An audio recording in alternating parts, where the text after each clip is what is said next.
Primera de Juan, capítulo 5. Hoy vamos a estar meditando los versos 6 al verso 12, lo que es como la penúltima sección del capítulo 5. ¿Estamos todos ahí? Amén. Lo voy a leer yo, por favor, sígueme usted con la mirada. Dice la palabra: el testimonio del Espíritu. Este es Jesucristo, que vino mediante agua y sangre, no mediante agua solamente, sino mediante agua y sangre. Y el Espíritu es el que da testimonio, porque el Espíritu es la verdad. Porque tres son los que dan testimonio en el cielo: el Padre, el Verbo y el Espíritu, y estos tres son uno. Y los tres son los que dan testimonio en la tierra: el Espíritu, el agua y la sangre, y estos tres concuerdan. Si recibimos el testimonio de los hombres, mayor es el testimonio de Dios, porque este es el testimonio con que Dios ha testificado acerca de su Hijo. El que cree en el Hijo de Dios tiene el testimonio en sí mismo. El que no cree a Dios le ha hecho mentiroso, porque no ha creído en el testimonio que Dios ha dado acerca de su Hijo. Y este es el testimonio, que Dios nos ha dado vida eterna, y esta vida está en su Hijo. El que tiene al Hijo tiene la vida. El que no tiene al Hijo no tiene la vida. Venir a Cristo es una frase muy común en los evangelios, y de hecho forma parte del lenguaje cristiano. Leemos en el evangelio de Mateo, Marcos, Lucas, frases como: vengan a mí todos los que están cargados y cansados, que yo os haré descansar. O si alguno tiene sed, venga a mí y beba. Si nos acercamos cuidadosamente a esos versículos o estos pasajes o estas frases del Señor, notaremos que hay dos personas involucradas en el llamado. Él dice: vengan a mí, yo, este es Jesús. Y luego dice: daré descanso a ustedes, a vosotros. Entonces aquí se trata de dos personas que se acercan, una dando y la otra recibiendo descanso y saciedad. Ustedes son personas que están realmente fatigados y cansados y cargados. Son seres reales, dolorosamente conscientes de su existencia y hartos de la vida sin Cristo.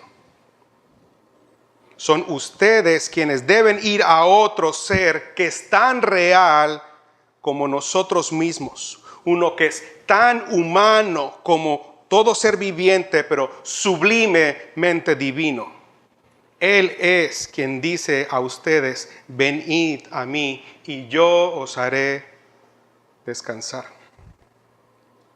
Venir a Cristo básicamente se refiere entonces a la acción de abandonar de inmediato nuestros pecados.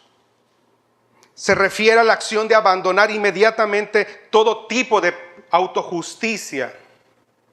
Venir a Cristo y recibir su justicia, revestirnos de ella y su sangre para perdón de pecados. De manera que venir a Cristo es la única, repito, es la única cosa esencial para la salvación y descanso de un pecador. En el momento en el que alma descubre su condición perdida y se horroriza de esa condición, busca refugio en Cristo Jesús, un refugio perfecto. El título del mensaje de hoy es: solamente cree. Quien no viene a Cristo, haga lo que haga, crea lo que crea, todavía está en delitos y pecados. Y por lo tanto está separado de toda comunión significativa con Dios.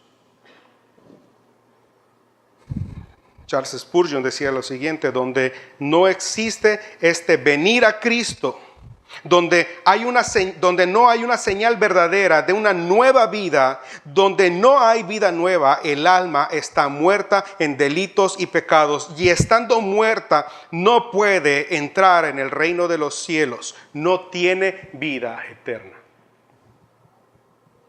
Venir a Cristo encierra el arrepentimiento, la negación a uno mismo y la fe en el Señor Jesucristo. Cuando Jesús llama a los discípulos y en Lucas capítulo 14 presenta el costo de ser un seguidor de Jesús, dice: niégate a ti mismo, toma tu cruz. Arrepentimiento, negación y fe en el Señor de Jesucristo. Esto es lo que nosotros anteriormente o el domingo pasado describimos como la fe que vence al mundo, la fe en el Hijo de Dios. Ahora, en algún momento de su ministerio, Jesús le preguntó a sus discípulos: ¿quién dice la gente que soy yo? Cada uno de ellos empezó a comentar, cada uno de ellos empezó a decir lo que ellos habían escuchado, lo que la gente decía respecto al Maestro. Y Jesús hace una pregunta, añade una pregunta a estas personas y les dice a sus discípulos: ¿y ustedes? ¿Quién dicen que soy yo? ¿Quién dicen que soy yo? Hacemos bien entonces traer esta misma pregunta a nosotros mismos. Hermano amado, yo te pregunto: ¿quién dices que es Cristo? Para algunos la respuesta es fácil y obvia: Jesús es el Hijo de Dios. Jesús es mi Señor. Si fuera un examen de opción múltiple, creo que todos pasarían el examen. Pero aquí es importante no únicamente la respuesta, sino lo trascendental que esa respuesta puede estar siendo o no en tu vida este día. Esta sección del versículo 6, el versículo 12, se trata de testimonio. La palabra clave es testimonio.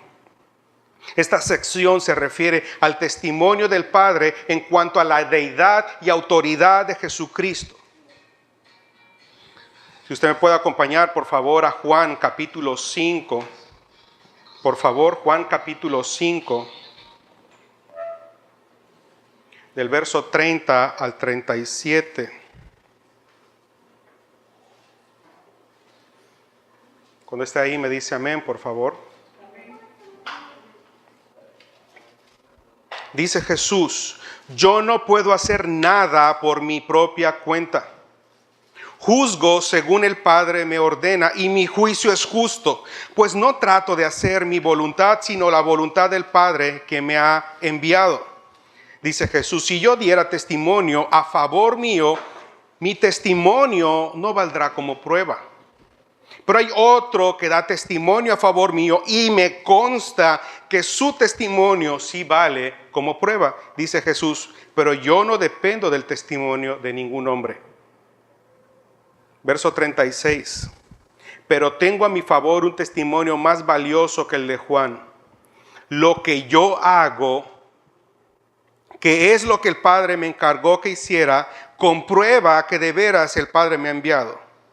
Y también el Padre me ha enviado, da testimonio a mi favor, a pesar de que ustedes nunca han oído ni han visto. En los testimonios, en los evangelios, vemos al Padre hablando y dando testimonio que Jesús es su Hijo amado. De hecho, desde el Antiguo Testamento, el Padre ha venido testificando que Jesús es el Hijo amado. Y el Padre da dos testimonios a la humanidad. Uno es interno y otro es externo. El interno está del versículo 6, versículo 9 del 1 de Juan, capítulo 5. Y el externo abarca del versículo 10 al versículo 12. Ahora, es importante la conexión con el que empieza Juan. Si usted regresa un poquito, el versículo 5 del capítulo 5 dice: ¿quién es el que vence al mundo sino el que cree que Jesús es el Hijo de Dios? Y parece que Juan él solo responde: ¿quién es el Hijo de Dios? Este es Jesucristo. Este es Jesucristo. que vino mediante agua y sangre, no mediante agua solamente, sino mediante agua y sangre. Juan está dejando claro que el Jesús del que él está hablando no es el Jesús de los gnósticos. Y para los que no estuvieron, cuando empezamos la serie, definimos quiénes son los gnósticos, un grupo de personas que negaban la verdadera humanidad de Jesús. Ellos decían, no era Jesús, sino que era parecido a Jesús o era parecido a Cristo. Ellos afirmaban que el cuerpo de Cristo no era real, sino que parecía real. Y había otra herejía que se estaba predicando en los tiempos de Juan que enseñaba que hubo un hombre llamado Jesús en quien descendió el Espíritu de Cristo cuando él se bautizó, pero que momentos antes de que este hombre llamado Jesús fuese crucificado, el Espíritu de Cristo lo abandonó. Estas eran las enseñanzas en la época de Juan. Juan lo que está diciendo, el Jesús en quien debemos creer es el que vino mediante agua y sangre. El Jesús que era parte de una tierra que era real, material, de carne y hueso. Lo que él está diciendo, el mismo Jesús que fue bautizado en el principio de su ministerio y de quien el Padre dijo, él es mi Hijo amado en quien tengo mi complacencia, era la misma persona que fue crucificada en la cruz. Meses atrás les compartía, siempre en la serie de Juan, cómo el posmodernismo es lo que predomina en la actualidad. Y el pensamiento posmoderno básicamente enseña que cada persona puede diseñar su propia verdad. De tal manera que no hay verdad absoluta. La verdad depende de cada persona. Cada persona es arquitecto, diseñador de una verdad. También les compartí que este tipo de pensamiento se ha infiltrado en la iglesia y permea en las prédicas, en las enseñanzas, en las letras de las canciones y por supuesto ha moldeado la vida de muchos llamados cristianos. El cristianismo de hoy es posmoderno. Cada quien se ha inventado un Cristo a su modo.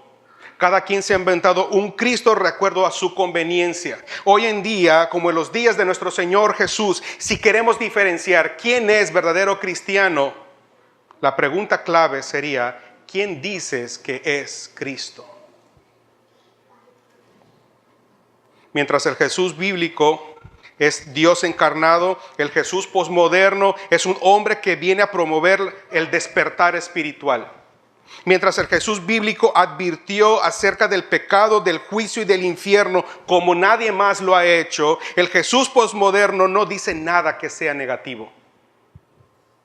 El Jesús bíblico llama al arrepentimiento, el Jesús posmoderno a que detectes tus áreas débiles, pero que te enfoques en tus áreas fuertes. El Jesús bíblico da salvación, esperanza y perdón. El Jesús posmoderno da dinero, dinero, salud y amor. El Jesús bíblico llama a los discípulos a negarse a sí mismos y cargar una cruz a cualquier precio. El Jesús posmoderno te anima a conquistar tus sueños, tus deseos, a la autorrealización personal. Esto solo por mencionar algunas diferencias. Así como en los tiempos de Cristo y de Juan, las personas tenían todo tipo de conceptos de Cristo. Y todos equivocados. Así, hoy en día hay todo tipo de Cristos siendo predicados y enseñados y totalmente opuestos al testimonio bíblico. Dice Juan, vino mediante agua y sangre, no mediante agua solamente, sino mediante agua y sangre.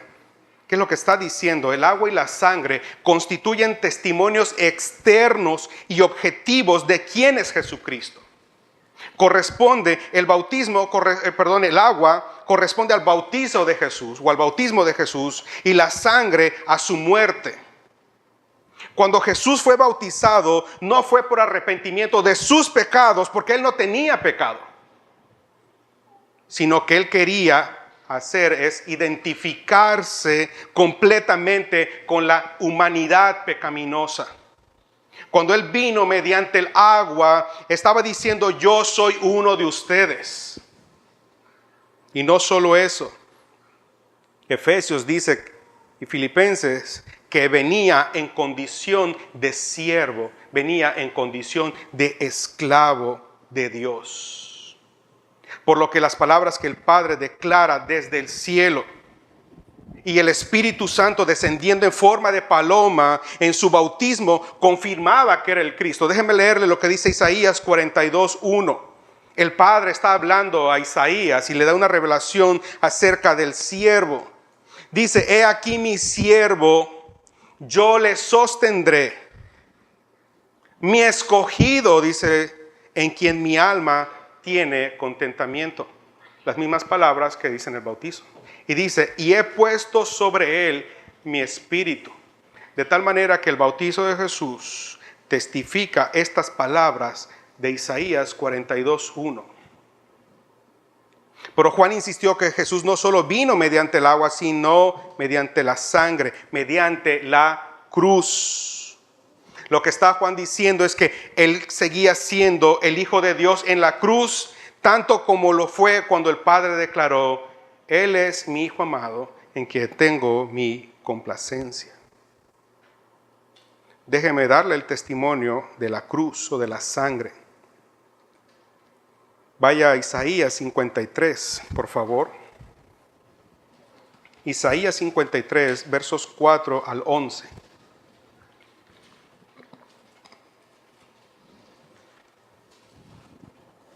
Cuando está ahí me dice amén, por favor. Isaías 53, del verso 4 al 11, dice: ciertamente Él llevó nuestras enfermedades y cargó nuestros dolores. Con todo, estas palabras que siguen son muy fuertes. Nosotros le tuvimos por azotado, herido y afligido de Dios. Mas Él fue herido por nuestras transgresiones, molido por nuestros pecados. El castigo por nuestra paz cayó sobre Él, y por sus heridas hemos sido sanados. Todos nosotros, no algunos de nosotros, todos nosotros nos descarriamos como ovejas, nos apartamos cada cual por su camino. Pero el Señor hizo que cayera sobre Él la iniquidad de nosotros. Quienes pecamos fuimos nosotros, quienes nos desviamos fuimos nosotros, pero el Señor, el Padre, hizo que cayera sobre este siervo escogido, amado, la iniquidad de todos nosotros. Dice: fue oprimido y afligido, pero no abrió su boca.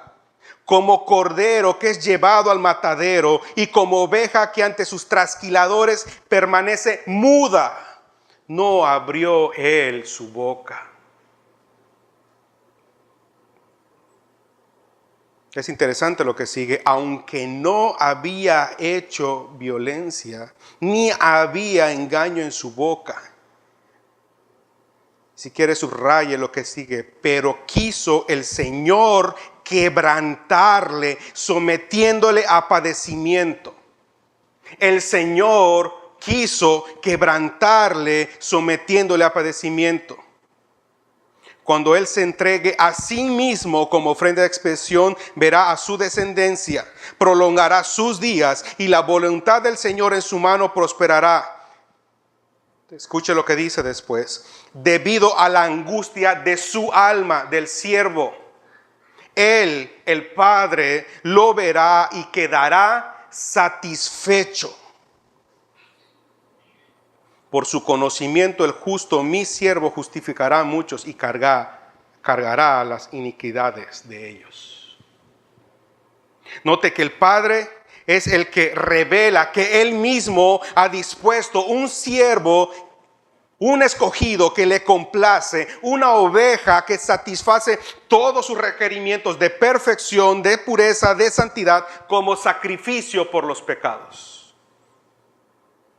El Padre, al colocar a Cristo en la cruz, da testimonio que ha encontrado en su propio Hijo la persona a quien cargue nuestras enfermedades y maldiciones. La persona a quien Dios mismo azotará, quebrantará, molerá, afligirá por tus pecados y mis pecados.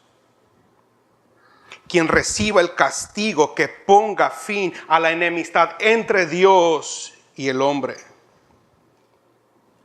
Una persona que en representación del pueblo de Dios cargue los pecados y por lo tanto reciba todo el peso de la ira santa y justa de Dios, aunque nunca hizo maldad. Una persona que al morir dejará satisfecho a Dios. Una persona que al morir y satisfacer a Dios, todo aquel que venga a Él, le conozca y ponga su fe en Él, será declarado justo delante del Padre.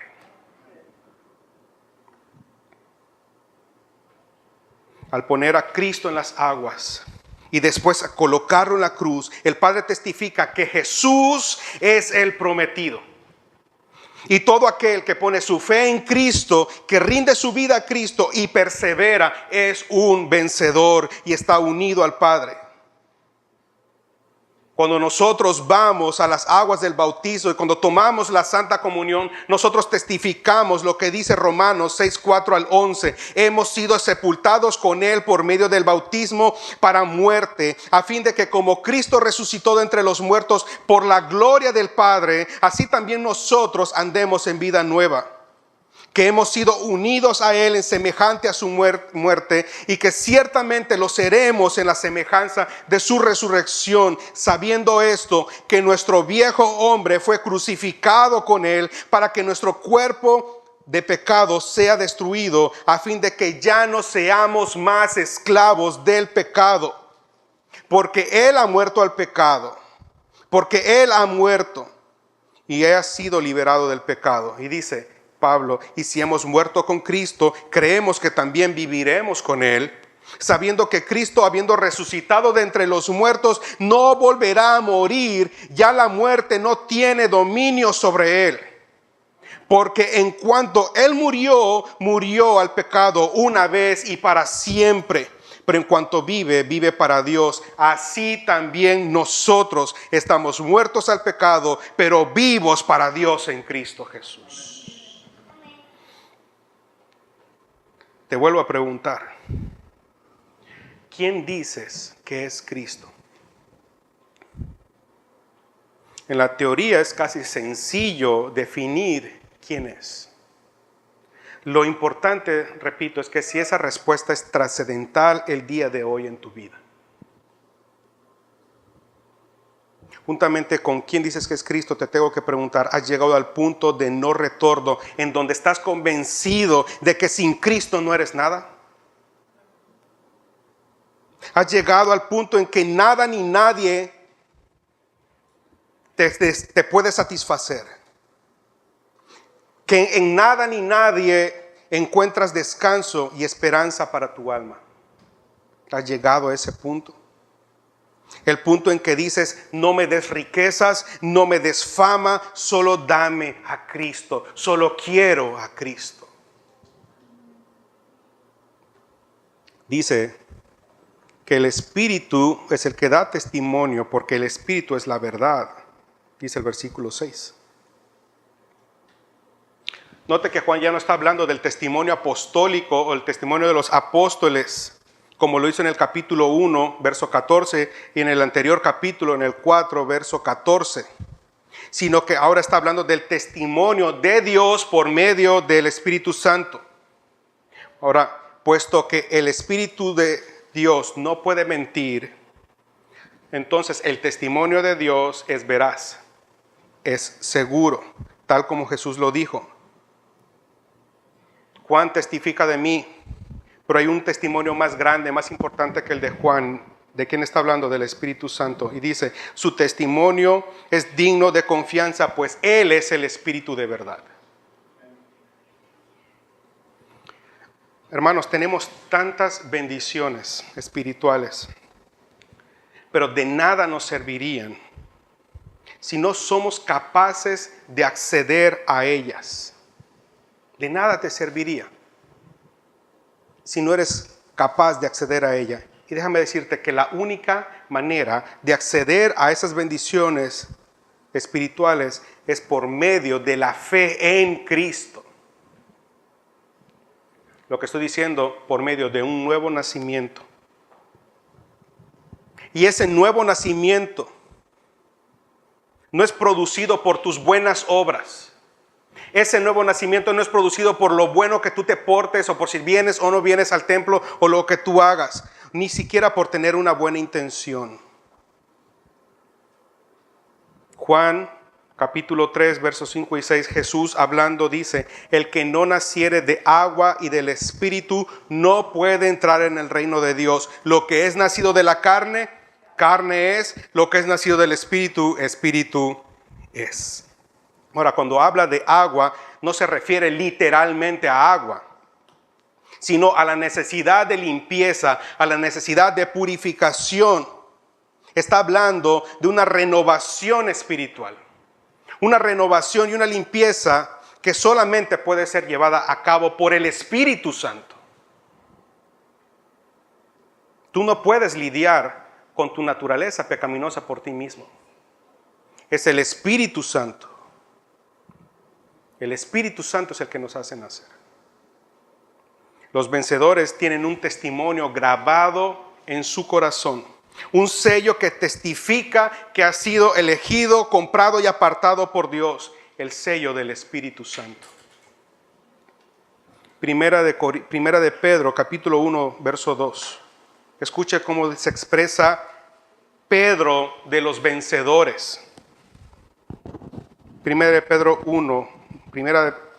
1, 2 dice, Dios Padre eligió, escogió desde antes conforme a su propósito, a quienes por medio del Espíritu Santo los ha santificado, los ha apartado para que le obedezcan y sean rociados, sean purificados, no con agua, sino con la sangre de Jesucristo.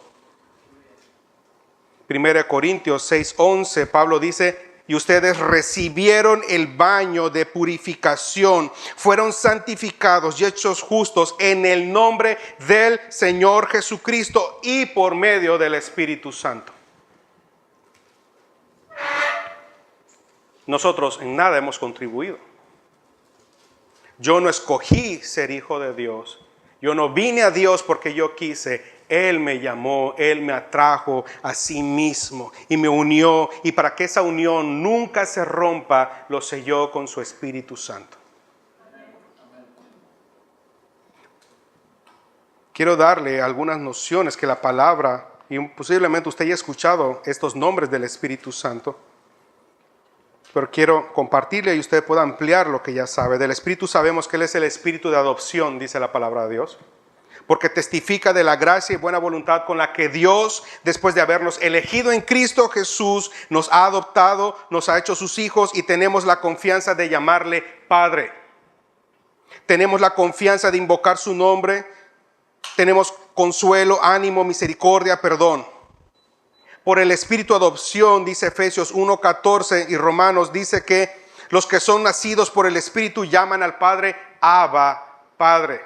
Es una expresión de mucha confianza, papito mío. Por la misma razón, el Espíritu es llamado las arras, el sello, la garantía de nuestra herencia en Efesios 1:14. El Espíritu Santo es las arras, el sello, la garantía de nuestra herencia, por lo cual estamos seguros que nuestra salvación está bien segura de todo peligro, porque no depende de nosotros, está bajo la custodia de Dios, de manera que la única forma en que usted y yo podemos perder la salvación es el día que Dios deje de ser Dios. Y nunca va a ocurrir eso. Él es el espíritu de vida que nos ha dado vida y nos hace fructíferos. Dice Jesús que el Espíritu Santo glorificará a Cristo y le dará a conocer. Así que el mensaje constante del Espíritu Santo para nosotros es: aquí está Jesús. Él es el único camino, la verdad y la vida. Aquí está Jesús. Él es el agua que saciará tu sed. Él es el pan que saciará tu hambre. Aquí está Jesús, el Cordero que quita los pecados. Aquí está Jesús, el que viene a Él. Él no le echa fuera. Aquí está Jesús, dice el Espíritu Santo. Solo cree. De manera que el Espíritu Santo es el nudo con el cual estamos ligados firmemente y para siempre. Hemos sido unidos a Dios y su testimonio de que hemos sido unidos a Dios es su propio Espíritu en nosotros, por lo cual somos hechos familia de Dios. Por medio del Espíritu Santo, Dios nos retiene a Él y nosotros le poseemos a Él. Y nada nos puede separar de ese amor. Si usted observa los versículos 7 y 8, son una especie de resumen explicativo. Primero Juan afirma que 3 son los que dan testimonio. Ahora aquí, eso es interesante porque él está hablando del Antiguo Testamento. En el Antiguo Testamento, la ley requería un testimonio corroborado por 2 o 3 testigos para establecer la veracidad del hecho que va a ser. Aquí dice que el bautizo de Jesús, que es donde el Padre testificó que Jesús es el Cristo, el enviado, el Cordero de Dios que quita el pecado, que la muerte de Jesús es un testimonio contundente y que el Espíritu Santo que testifica y lo sigue haciendo es testimonio de que Él es el Cristo. Y dice, si recibimos, si aceptamos, dice, el testimonio de los hombres, mayor es el testimonio de Dios, porque este es el testimonio con que Dios ha testificado acerca de su Hijo. El que cree en el Hijo de Dios tiene el testimonio en sí mismo. El que no cree a Dios le ha hecho mentiroso o le hace mentiroso porque no ha creído en el testimonio que Dios ha dado acerca de su Hijo. Lo que está diciendo, si tú recibes el testimonio de los hombres, mayor es el testimonio de Dios. Si tú confías en personas que son infieles, erráticas, débiles, inconstantes, con mucha más razón debes confiar en el testimonio de Dios cuando Él dice que Cristo es su enviado. Porque Dios nunca ha sido mentiroso, nunca será mentiroso, nunca falla, nunca ha errado en lo que dice. Él es digno de plena confianza. Si tú confías en personas que son erráticas y débiles, ¿cuánto más no vas a confiar en las palabras de Dios? Ahora quiero que entendamos.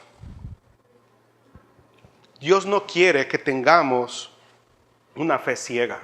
Él no pide una fe ciega. A veces escuchamos esto. Tú arrójate. No sabes, pero la fe es ciega. Eso es mentira. La fe no es ciega. Al menos la fe bíblica no es ciega. Por el contrario, nuestra fe debe estar basada en un testimonio confiable. Dice la palabra de Dios que la fe viene por el oír la palabra de Dios. No simplemente voy a confiar por confiar en la palabra de Dios. La pregunta es, ¿usted cree que la palabra de Dios es veraz? ¿Usted confía que la palabra de Dios es verdad? Entonces no hay ninguna razón para desconfiar. Dice, nuestra fe debe estar basada en un testimonio confiable y tenemos el testimonio más confiable. Tenemos el testimonio de Dios. En su palabra, usted tiene suficiente evidencia, suficiente testimonio de quién es Dios. De su amor, de su fidelidad, de su justicia, de su misericordia, de su poder, de su sabiduría, de su santidad. Aquí hay demasiada evidencia. La fe, entonces, no es un salto al vacío. Nos dicen, tú tírate o aviéntate, el Señor te habrá... No es así. Mis pies tienen que estar firmes sobre la roca. Si usted se tira al vacío, si su fe le lleva a tirarse al vacío, es una fe tonta. No es una fe razonable. La fe es una confianza basada en la convicción de quién es Dios. Y entonces, aunque usted no vea las cosas realizadas, aunque usted no vea las cosas, usted sigue manteniendo su confianza en Dios. Porque usted no confía en las circunstancias o en las promesas de Dios, usted confía en el Dios de las promesas, en el Dios que todo lo gobierna, en el Dios que es soberano. Esa es fe. Ahora, en esta última parte, el versículo 9, versículo 12, yo le he llamado, aunque habla de un testimonio interno, a esta sección yo le he llamado una manera segura de perder la vida eterna. Repito, una manera segura de perder la vida eterna. Versículo 10. Dice, el que cree en el Hijo de Dios tiene el testimonio en sí mismo. El que no cree a Dios le ha hecho mentiroso porque no ha creído en el testimonio que Dios ha dado acerca de su Hijo. Y este es el testimonio, que Dios nos ha dado vida eterna y esta vida está en su Hijo. El que tiene al Hijo tiene la vida. El que no tiene al Hijo de Dios no tiene la vida. Note lo que dice. Dice que el que no cree a Dios le ha hecho mentiroso. Cuando nos rehusamos a creer en Jesús, escuche bien, cuando nos rehusamos a creer en Jesús, estamos rechazando el testimonio con que Dios ha testificado acerca de Jesús. Rechazar a Jesús es rechazar el testimonio de Dios. Por lo tanto, nuestra incredulidad, con nuestra incredulidad le estamos diciendo a Dios, tú eres un mentiroso. Cuando las personas rechazan a Jesús, le están diciendo, tu testimonio no es suficiente. Y le están llamando al Padre y al Espíritu Santo, ustedes son mentirosos. Cristo es Dios hecho hombre. Amén. Si yo creo que Cristo es Dios hecho hombre, entonces debería importarme lo que ese hombre tenga que decir. Y lo que ese hombre dice es, arrepiéntete de tus pecados. Pero muchos que dicen que creen en Dios, en sus corazones ellos mismos se dicen, ¿arrepentirme de qué? No soy tan mala persona. No soy tan pecador como aquel o aquella persona. Voy al templo, cumplo, trato de hacer las cosas buenas. Estás negando el hecho de que eres un pecador. Y estás negando el hecho de que tú necesitas venir a Cristo y confesar tus pecados. Crees que tú eres justo. Y por lo tanto, al rechazar el llamado de Cristo, Dios hecho hombre, de venir al arrepentimiento, estás rechazando el llamado al arrepentimiento y le estás llamando mentiroso. Es como decirle, mientes. Yo no necesito confesar ningún pecado, no soy tan pecador o no soy tan malo. Ahí en Primera de Juan, al inicio, en el capítulo 1, verso 8, dice, si decimos que no tenemos pecado, ¿qué dice? Nos engañamos a nosotros mismos y la verdad no está en nosotros. Si confesamos nuestros pecados, Él es fiel y justo para perdonar nuestros pecados y limpiarnos de toda maldad. Verso 10. Si decimos que no hemos pecado, le hacemos a Él mentiroso y su palabra, ¿qué? No está en nosotros. Casi todos los que se rehúsan a creer en Dios no tienen la intención de llamar mentiroso a Dios, pero lo hacen de cualquier manera. El gran pecado de no creer en el Señor Jesucristo casi no se menciona. Decimos, tengo problemas de fe, pero no. La incredulidad es pecado. La incredulidad es pecado. Sin embargo, cuando nosotros vamos al texto y de acuerdo al tenor de todas las escrituras, una manera segura de perder la vida eterna es la incredulidad. Porque es una ofensa atroz, es una blasfemia contra el Espíritu de verdad.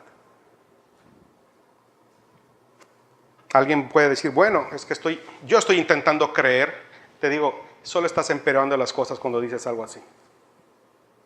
Porque si tú dices, estoy intentando creer, lo que estás diciendo, yo no necesito a Dios, yo necesito al Espíritu Santo para creer. Lo que tú estás diciendo es que tú puedes lidiar con ese asunto, que tú te puedes encargar de ese asunto, que tú vas a creer o vas a poder creer cuando tú quieras. No, es el Espíritu Santo el que da fe. Él es el que abre los corazones. La Biblia nunca dice intenta y cree. Nunca dice la Biblia intenta y cree. La Biblia dice lo siguiente: cree en el Señor Jesucristo. Cree en el Señor Jesucristo. No dice intenta y cree, dice cree en el Señor Jesucristo. Él es el Hijo de Dios y lo ha probado con sus milagros. Él murió en la cruz por los pecadores, por lo tanto, confía en Él. Él merece total e incondicional confianza de tu parte y de mi parte. Y amado, esto no solamente es para salvación. Dice la Biblia que el justo por la fe vivirá. La fe es el estilo de vida del cristiano. Todo el tiempo nosotros somos seducidos a poner nuestra confianza y nuestra fe en otra cosa, otra persona que no es Dios. La palabra dice, cree en el Señor Jesucristo. Cree en el Señor. Tal rechazo del testimonio de Dios puede llevarnos a un punto donde su corazón y mi corazón se endurezca tanto contra Dios. Y ahora quiero que usted responda a la pregunta, un corazón tan duro hacia Dios, ¿qué esperanza puede haber para esa persona? ¿Qué esperanza puede haber para una persona que frecuentemente está escuchando lo que el Espíritu Santo dice? Incluso puede decir amén, pero con su vida le llama mentiroso a Dios. ¿Qué esperanza puede haber? Insisto, muchos no dicen abiertamente que Dios es un mentiroso. De hecho, dicen amén a muchas cosas.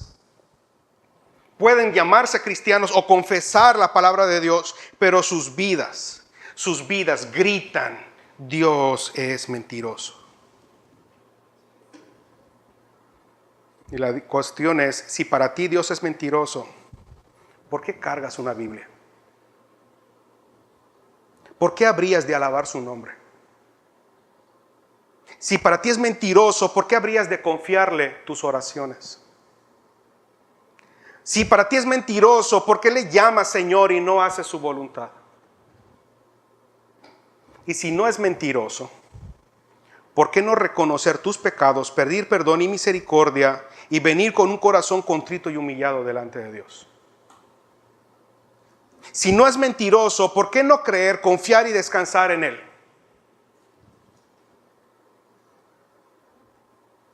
Si no es mentiroso, ¿por qué habrías de persistir en el pecado? A no ser que el mentiroso seas tú.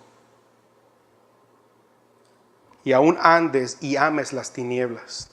Tu misma incredulidad te condenará. Dice Jesús las siguientes palabras.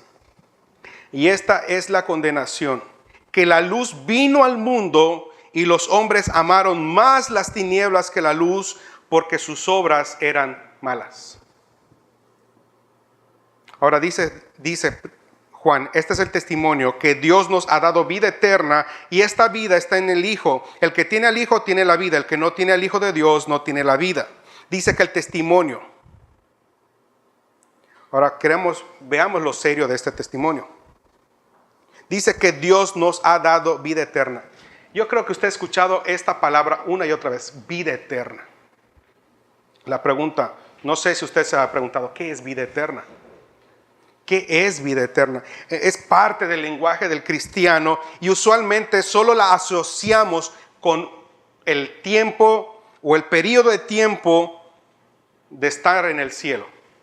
Vida eterna, cielo, es lo primero que nosotros asociamos o viene a nuestra mente. Sin embargo, es más amplio con esto. Vida eterna es plena y permanente comunión con Dios.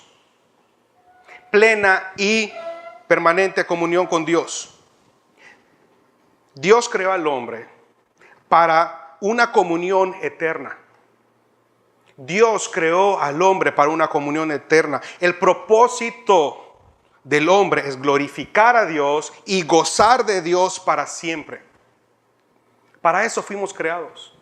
Para la gloria de Dios y para gozar de Dios para siempre. Pero el hombre ha quedado separado, ha quedado enemistado con Dios a causa del pecado. Y la única manera de ser parte otra vez de esa vida, de la comunión eterna, es mediante la fe en Cristo Jesús. Dice Hebreos 5:9 que Jesús es el autor de eterna salvación para todos los que obedecen. Hechos capítulo 3 verso 15 dice que Él es quien nos lleva a la vida. Note, es eterna salvación, es vida eterna. La vida eterna es la comunión presente, no es algo que usted simplemente va a recibir, es algo que ya está viviendo hoy. Usted no solamente está esperando el cielo, usted tiene el cielo en sí, en usted mismo. Amén. La vida eterna es la comunión presente y real del creyente con Dios debido a su relación con Cristo. Y un día será perfecta y completa en el cielo con el regreso de Cristo. Ahí en el cielo es que nuestra comunión actual con Dios será completa y perfecta, porque entonces seremos tal y como Él es. No habrá pecado en nosotros, no habrá ningún deseo de este mundo, no habrá nada que en esta vida nos separa por un tiempo de Dios. Ahí será todo perfecto. El cielo solamente está dispuesto para una relación santa, perfecta, pura con aquellos que han puesto su fe en Cristo Jesús. Pero aún, y si la eternidad para nosotros fuese en el infierno, pero con Cristo, créame, estar en el infierno con Cristo sería como estar en el cielo.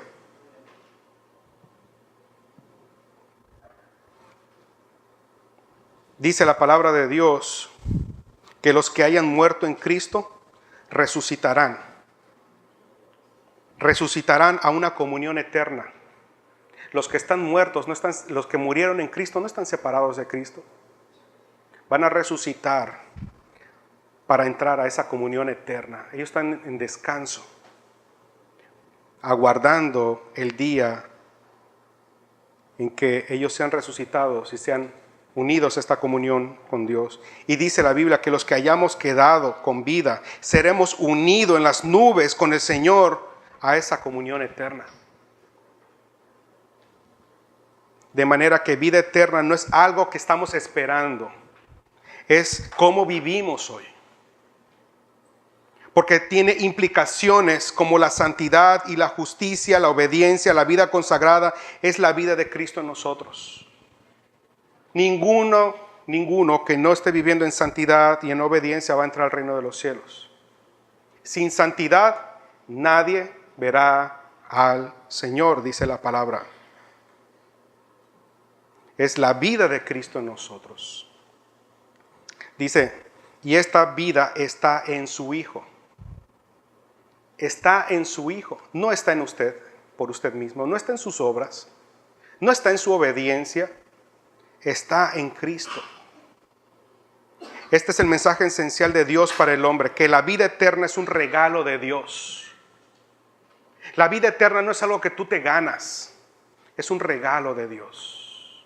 La vida eterna no es algo que tú te mereces, es un regalo de Dios recibido en Cristo Jesús. El que tiene el Hijo tiene la vida, el que no tiene el Hijo no tiene la vida.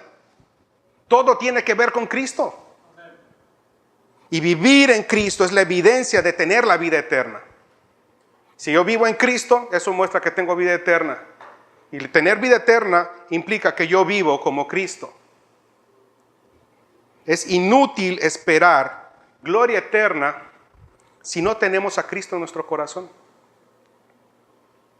No hay vida eterna sin Cristo en nuestro corazón. Ahora, ¿qué significa tener al Hijo de Dios? Siempre pensamos, yo tengo a Cristo, pero ¿qué significa tener a Cristo? A veces no entendemos las implicaciones. La palabra tener puede dar a entender muchos matices diferentes. Por lo mismo, no significa lo mismo cuando yo digo, o cuando usted dice, tengo un cupón de 100 pesos o tengo un abogado. Pero hay algo en común en estas dos cosas. Cuando tienes algo, ese algo hace lo suyo por ti.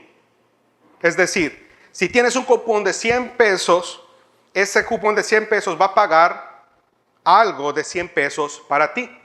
Si tú tienes un abogado, te va a sustituir. Tener algo significa que ello hará lo suyo por ti. Ahora, podemos decir que tener al Hijo significa, si tienes al Hijo, entonces el Hijo va a hacer lo suyo por ti. Lo que yo tengo que entender es qué es lo que hace Jesús, qué puede hacer Jesús, qué vino a hacer, qué promete hacer. ¿Qué vino a hacer Jesús? Para esto vine a hacer la voluntad de mi Padre, que ninguno de los que Él me dio se pierda. Yo vine a morir, yo vine a buscar y a salvar lo que se había perdido. ¿Qué puede hacer Jesús? ¿Qué no puede hacer si Él es Dios? ¿Qué vino a hacer? ¿Qué promete hacer? Él dijo, yo voy a estar contigo todos los días hasta el fin del mundo. Tienes al Hijo significa que todo el amor infinito y el poder infinito y la sabiduría infinita pueden hacer por ti para vivir según la voluntad de Dios, preservarte y llevarte al cielo, se hará por ti.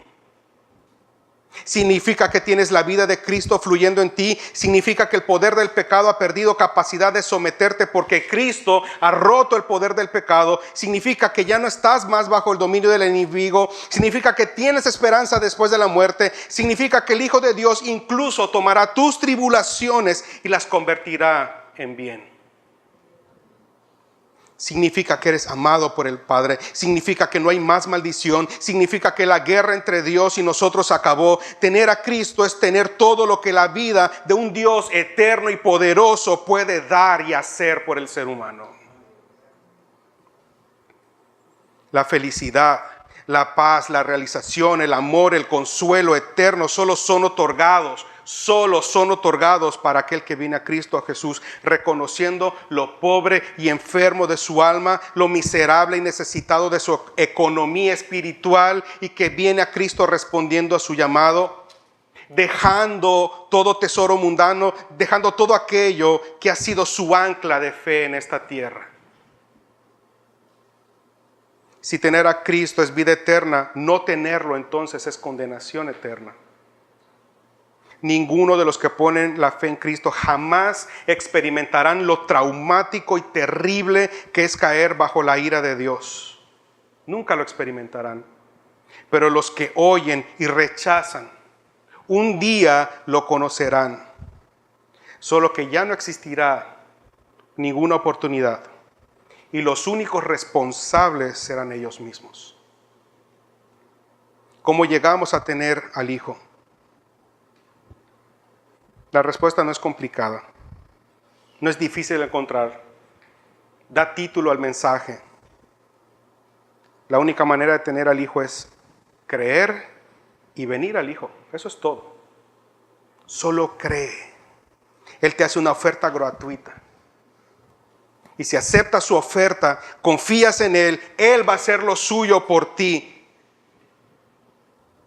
Puedes rechazar al Hijo de Dios y decir, bueno, yo puedo manejar esto solo. No quiero dejar mi estilo de vida. No me interesa la vida que Él ofrece. Yo te digo, no rechaces su oferta de vida. No puedes manejar este caso tú solo. Confía y Él va a actuar por ti. Confía en el Hijo de Dios y tendrás al Hijo de Dios. Y Dios mismo es testigo que si tienes a Cristo, tienes la vida. Solo es venir y creer en Él. Déjame leerte para concluir lo que dijo Jesús en Juan capítulo 12, y con esto terminamos. Juan 12, versos 44 al 50.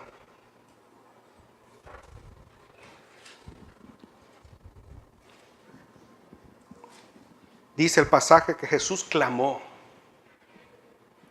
Jesús clamó y dijo: el que cree en mí, no cree en mí, sino el que me envió. Y el que me ve, ve al que me envió. Yo, la luz, he venido al mundo para que todo aquel que cree en mí no permanezca en tinieblas. Al que oye mis palabras y no las guarda, yo no le juzgo, porque no he venido a juzgar al mundo, sino a salvar al mundo. El que me rechaza y no recibe mis palabras, tiene quien le juzgue. La palabra que he hablado, ella le juzgará en el día postrero. Porque yo no he hablado por mi propia cuenta. El Padre que me envió, Él me dio mandamiento de lo que debo de decir y de lo que debo de hablar. Y sé que su mandamiento es vida eterna. Así pues, lo que yo hablo, lo hablo como el Padre me lo ha dicho. Si no tienes vida eterna, no la pierdas por tu incredulidad. Tienes bastante argumento para venir en arrepentimiento y fe a Cristo. No te vayas sin tener la seguridad de poseerla y de que te posea. Ven, como dice David, encomienda al Señor tu camino, confía en Él y Él obrará. Padre,